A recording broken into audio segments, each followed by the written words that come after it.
اور پھر فرمایا قالا ثم استقام لفرقۃ سنتی والجماع کہ ثم اہتدیٰ سے مراد یہ ہے، ثم اہتدیٰ سے مراد یہ ہے کہ وہ اہل سنت و جماعت پر استقامت پائے. اگر اس کو اہل سنت و جماعت پر استقامت ہے تو وہ مقام اہتداء پر قائم ہے، تو تب اللہ تبارک و تعالیٰ اس کی بخشش فرمائے گا. اسی طرح دیگر تفاسیر کے اندر جو ہے، جس طرح تفسیر مظہری کو پڑھیے، اس میں بھی یہی حضرت سیدنا سعید بن جبیر کا یہی قول لکھا ہوا ہے، اقام علی سنت والجماع. اس طرح کئی تفاسیر کے اندر یہ لکھا ہوا ہے. تو بہرحال توبہ کرنے کے ساتھ ساتھ، ایمان لانے کے ساتھ ساتھ، نیک اعمال کرنے کے ساتھ ساتھ قرآن اور اس کی تفاسیر سے ثابت ہوا کہ اس کا سنی ہونا بھی ضروری ہے. تو ہم سنی اپنے آپ کو کہلواتے ہیں اور اس پر فخر بھی کرتے ہیں کہ اس کے بانی مصطفیٰ جان رحمت صلی اللہ تعالی علیہ وسلم ہے اس جماعت کے. اور یہ سنن ترمذی شریف میرے ہاتھ میں ہے. سنن ترمذی شریف کے اندر مصطفیٰ جان رحمت صلی اللہ علیہ وسلم کی حدیث پاک موجود ہے. یہ حدیث نمبر ہے 2641 نمبر حدیث پاک. مصطفیٰ جان رحمت صلی اللہ علیہ وسلم نے بنی اسرائیل کے فرقوں کا تذکرہ کیا کہ ان کے 72 فرقے ہوں گے. اور اس کے بعد سرکار علیہ الصلوۃ والسلام نے ارشاد فرمایا وَتَفْتَرِقُ أُمَّتِي عَلَىٰ 73 مِلَّةٍ، فرمایا میری امت کے اندر 73 فرقے ہوں گے. اور پھر فرمایا كُلُّهُمْ فِي النَّارِ إِلَّا مِلَّةً وَاحِدَةً، سارے کے سارے فرقے جو ہیں وہ جہنمی ہوں گے، ہاں ایک فرقہ جنتی ہوگا. اور یہ ایک فرقہ وہی فرقہ ہے جس کے بانی مصطفیٰ جان رحمت صلی اللہ علیہ وسلم ہے. اور وہ فرقہ کون سا ہے؟ من ہی یا رسول اللہ. صحابہ نے عرض کی یا رسول اللہ وہ کون سا فرقہ ہے؟ قالا، مصطفیٰ جان رحمت صلی اللہ علیہ وسلم نے فرمایا ما انا علیہ و اصحابی، تو فرمایا جو میرا عقیدہ ہے اور میرے صحابہ کا عقیدہ ہے، اس عقیدے پر جو قائم ہے وہ ہے ناجی فرقہ، وہ ہے جنتی فرقہ. اسی طرح الملل والنحل کے اندر یہی حدیث پاک جب نقل فرمائی تو مصطفیٰ جان رحمت صلی اللہ تعالی علیہ وسلم نے یہ 73 فرقوں کا ذکر کیا. تو صحابہ اکرام نے سوال کیا یا رسول اللہ ناجی فرقہ کون سا ہے؟ تو وہاں جو الفاظ ہیں حدیث کے اہل سنت والجماع، فرمایا اہل سنت و جماعت یہ ناجی فرقہ ہے. تو سنی کہلوانا اس وجہ سے ضروری ہے کہ مصطفیٰ جان رحمت نے فرمایا بقیہ سارے فرقے جہنمی ہیں، صرف اہل سنت و جماعت جو ہے یہی جنتی ہے. تو مسلمان ہونے کے ساتھ ساتھ اپنے لیے جہاں ہم کیا نام ہے یہودیوں کے مقابلے میں، عیسائیوں کے مقابلے میں، ہندوؤں کے مقابلے میں، سکھوں کے مقابلے میں، دیگر باطل مذاہب کے مقابلے میں ہم اپنے آپ کو مسلمان کہتے ہیں، وہیں مسلمانوں کے اندر موجود فرقوں کے مقابلے کے اندر ہم اپنے آپ کو سنی کہتے ہیں. جی ناظرین، آپ نے سماعت کیا قرآن و حدیث کی روشنی میں کہ مسلمان ہونے کے ساتھ ساتھ سنی ہونا کیوں ضروری ہے. کیونکہ سرکار کی حدیث ہمیں بتا رہی ہے کہ جو سنی ہیں وہی اہل جنت ہیں، اور سنی مسلمان ہونے کے ساتھ اہل سنت کہلوانا بھی ضروری ہے. جی علامہ صاحب ٹھیک ہے، ہمیں یہ بات تو سمجھ آ گئی کہ مسلمان ہونے کے ساتھ ساتھ سنی ہونا ضروری ہے. تو ایک اور بات ارشاد فرمائیے کہ ایک لفظ سنتے ہیں صلح کلیت، تو یہ کس چیز کا نام ہے؟ صلح کلیت کیا بلا ہے؟ جی صلح کلیت اس کا سادہ سا مفہوم، اس کی ویسے تو مختلف قسمیں کی جاتی ہیں. صلح کلیت یعنی قولی صلح کلی، فعلی صلح کلی، تقریری صلح کلی، میں اس کی طرف نہیں جاتا.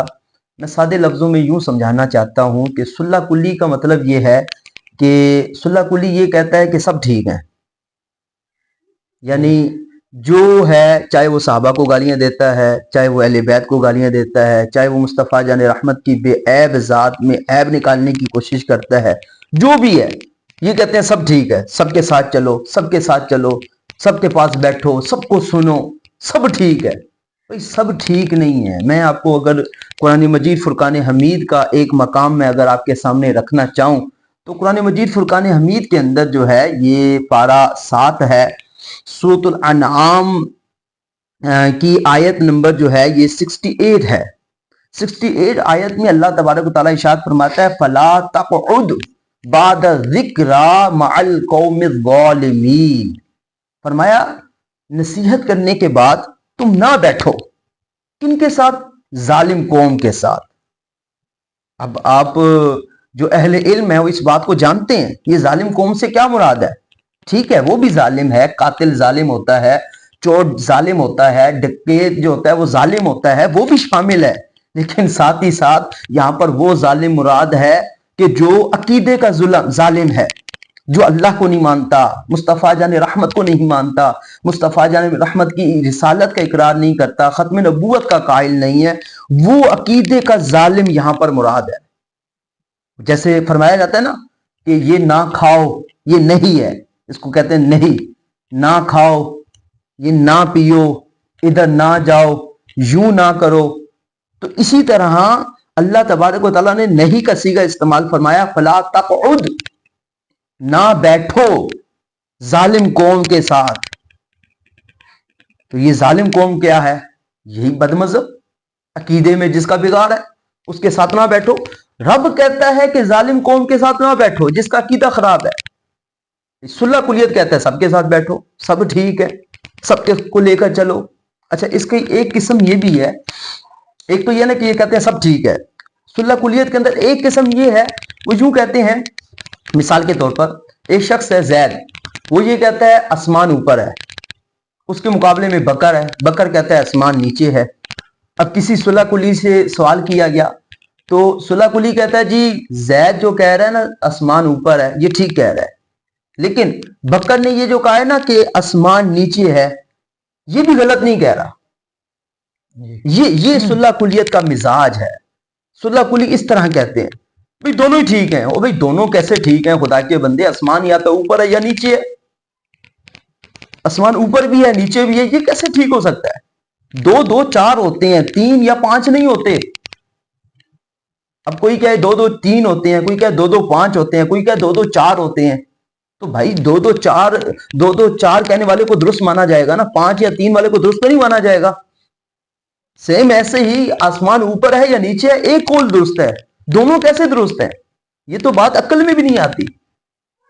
تو یوں ہی صحابہ کو گالیاں نکالنے والا حضرت ابو بکر صدیق رضی اللہ تعالیٰ عنہ کی خلافت کا انکار کرتا ہے، اور ایک ہے جو سنی مسلمان ہے وہ حضرت ابو بکر صدیق کی خلافت کا اقرار کرتا ہے، جل و جان سے تسلیم کرتا ہے۔ اب دونوں کیسے درست ہیں؟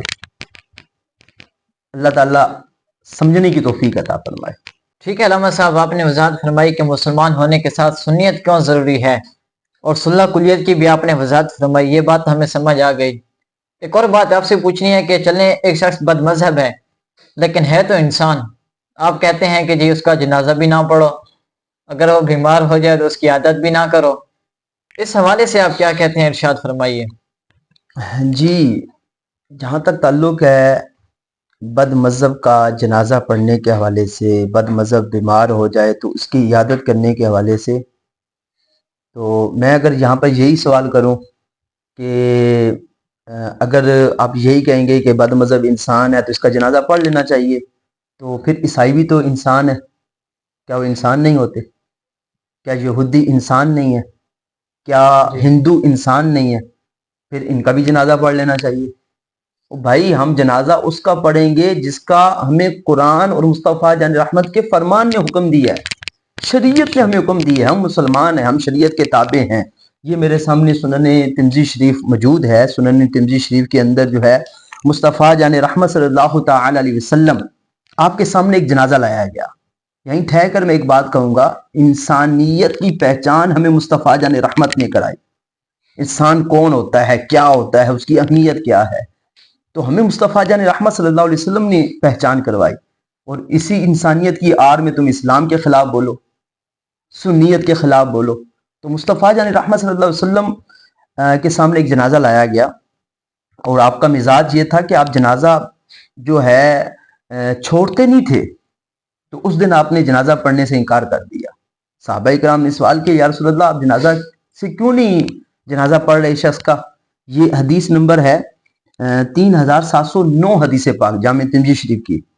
تو نبی پاک صلی اللہ علیہ وسلم نے جواب ارشاد فرمایا انہ کان یبغض عثمان، میں اس وجہ سے جنازہ نہیں پڑھ رہا کہ اس کے دل میں حضرت عثمان غنی رضی اللہ تعالیٰ عنہ کا بغض ہے، یہ حضرت عثمان غنی سے نفرت کرتا تھا، بغض رکھتا تھا، میں اس وجہ سے جنازہ نہیں پڑھ رہا۔ یہی بات تو ہم کہتے ہیں، جس کے دل میں حضرت عثمان غنی کا بغض ہو اس کا جنازہ مصطفیٰ جان رحمت نہ پڑھیں، جس کے دل میں ابو بکر صدیق کا بغض ہو، جس کے دل میں حضرت عثمان غنی کا بغض ہو، جس کے دل میں خود مصطفیٰ جان رحمت کا بغض ہو، معاذ اللہ معاذ اللہ، تو اس کا جنازہ کیسے پڑھا جائے؟ بھائی یہ حدیثیں بیان کر رہی ہیں، ہمیں سرکار کی سیرت بتا رہی ہے، سرکار کا فعل بتا رہا ہے۔ اسی طرح ایک کولی حدیث بھی آپ کے سامنے رکھنا چاہتا ہوں، یہ سنن ابو داؤد شریف ہے، اور سنن ابو داؤد شریف کے اندر مصطفیٰ جان رحمت صلی اللہ تعالی علیہ وسلم نے قدریوں کا ذکر کیا۔ اب یہ قدریے کون ہوتے ہیں؟ قدری وہ ہیں، اگر مسلم شریف آپ پڑھیں گے تو قدریوں کے بارے میں مسلم شریف میں موجود ہے کہ یہ اللہ کی وحدانیت کے بھی قائل ہیں، مصطفیٰ جان رحمت کی رسالت کے بھی قائل ہیں، یہ آخرت کے بھی قائل ہیں، حساب و کتاب کے بھی قائل ہیں، قرآن کو بھی مانتے ہیں، یہ قرآن پڑھتے بھی ہیں، پڑھاتے بھی ہیں، تعلیم و تعلم سے ان کا تعلق ہے۔ لیکن ان کے اندر کیا چیز کی خرابی تھی؟ یہ تقدیر کا انکار کرتے تھے۔ تو مصطفیٰ جان رحمت صلی اللہ علیہ وسلم جو تقدیر، ضرورت دین میں سے جس کا تعلق ہے، تقدیر پر ایمان رکھنا، اب مصطفیٰ جان رحمت صلی اللہ علیہ وسلم نے کیا فرمایا؟ یہ حدیث نمبر ہے 4691، یہ ابو داؤد شریف، سنن ابی داؤد شریف، مصطفیٰ جان رحمت نے فرمایا القدریۃ مجوس ہذہ الامہ، اس امت کے مجوسی قدریے ہیں۔ فرمایا ان مردوا فلا تعودوہم، اگر یہ بیمار ہو جائیں تو ان کی عیادت نہیں کرنی، یہ سرکار حکم دے رہے ہیں، اگر یہ بیمار ہو جائیں تو ان کی عیادت نہیں کرنی۔ وَإِن مَاتُوا فَلَا تَشْهَدُوهُمْ، اگر یہ مر جائیں تو وہاں حاضر نہیں ہونا، کیا مطلب؟ وہاں جنازہ نہیں پڑھنا، ان کی تدفین نہیں کرنی، اس میں شرکت نہیں کرنی۔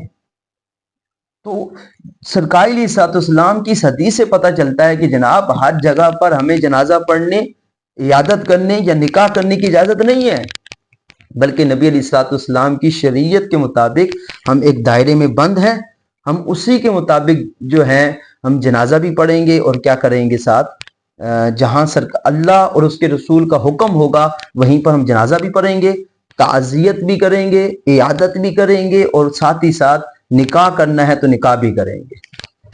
اللہ تعالیٰ عمل کرنے کی توفیق عطا فرمائے۔ آپ نے گفتگو سماعت فرمائی سنیت کے حوالے سے، تو میں آخر میں اتنی ہی دعا کروں گا کہ میں ہوں سنی، رہوں سنی، مروں سنی، مدینے میں بقیع پاک میں بن جائے تربت یا رسول اللہ۔ تو میں آپ سے بھی گزارش کروں گا کہ سنی رہیں اور پکے سنی رہیں، کیوں کہ ہر کوئی اپنے مسلک سے وابستہ رہ کے جیتا ہے، کیوں سنی اب تک اپنے مسلک سے آ رہی ہے، اور جب سنی اپنے مسلک کے ساتھ پکا ہو گیا تو وہ یوں کہے گا یہ زمین بھی سنی ہے، وہ آسمان بھی سنی ہے، قطرہ شبنم بھی سنی، باغباں بھی سنی ہے، جلوائے خورشید سنی، کہکشاں بھی سنی ہے، مایہ ملت بھی سنی، نگاہواں بھی سنی ہے۔ اہل سنت کے جیالو باندھ لو گر تم کمر، تمہیں نظر آئے گا سارا جہاں ہی سنی ہے۔